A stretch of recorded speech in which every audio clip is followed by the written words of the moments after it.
Lundi, 4e semaine de Carême. Et la lutte continue vers la résurrection sur notre chemin de conversion. L'origine du royaume de Dieu remonte, nous le savons, à la création, avec celle de l'homme. C'est une longue histoire. Et au sommet de cette histoire se trouve le Christ. Et nous lisons dans l'Évangile selon saint Marc, chapitre 1er, verset 15, « Le règne de Dieu est proche ». Oui, nous nous approchons sans cesse du royaume de Dieu. Il en parle dès le début de son enseignement messianique. Le Christ annonce inlassablement ce royaume au peuple élu.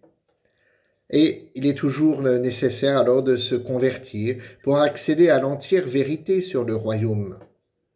Tout compte fait, le Christ a donné sa vie pour cette vérité, nous le vivrons le vendredi saint. Ce jour met alors un point final à cette controverse sur le royaume de Dieu. Controverse il y a 2000 ans entre Jésus et les personnes qu'il rencontrait, particulièrement les pharisiens, les scribes. Le dimanche de la résurrection, dimanche de Pâques, qui pointe à l'horizon, viendra alors confirmer la vérité des paroles du Christ, la vérité de toute sa mission. Alors nous luttons. Oui, la lutte continue, la lutte entre le royaume du mal, l'esprit du mal, et le royaume de Dieu. Cette lutte n'a pas cessé pour autant, même si nous le savons, le Christ est vainqueur. Cette lutte est seulement entrée dans un nouveau stade, une étape en quelque sorte définitive. Durant cette période, la lutte, oui, se poursuit à travers les générations renouvelées de l'histoire humaine. En fait, il n'est même pas nécessaire de démontrer que cette lutte continue de nos jours. Il suffit de regarder la télévision, les journaux, d'écouter la radio, et même, en étant honnête, de regarder notre propre vie. Il y a toujours une lutte entre le mal et le bien. Oui, cette lutte continue certainement, et elle se développe peut-être au fur et à mesure de l'histoire humaine, dans chaque peuple, dans chaque nation, mais aussi, n'oublions pas, dans chacune de nos vies.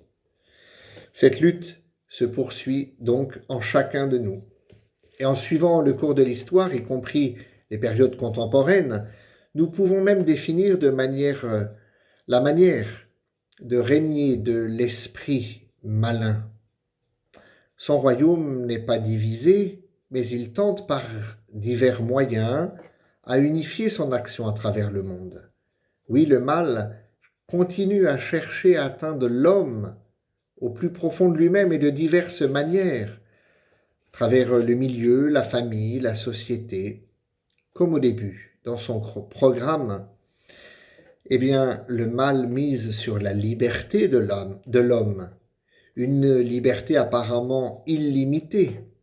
Mais souvenez-vous des réponses de Jésus lors des tentations. Le Seigneur nous le rappelle, nous ne vivons pas simplement de pain, mais la nourriture, c'est la parole de Dieu. Nous n'avons pas à tenter le Seigneur, lui seul est Dieu. Alors dans cette lutte, nous savons que, comme dit saint Paul, la couronne nous est acquise, la victoire est acquise, mais il nous faut continuer patiemment, tranquillement, à lutter contre le mal pour le royaume de Dieu. C'est semaine de Carême qui nous approche petit à petit de la semaine sainte et de Pâques. Ces semaines sont une opportunité pour nous pour continuer avec la grâce de Dieu à lutter pour le royaume de Dieu. Bonne journée.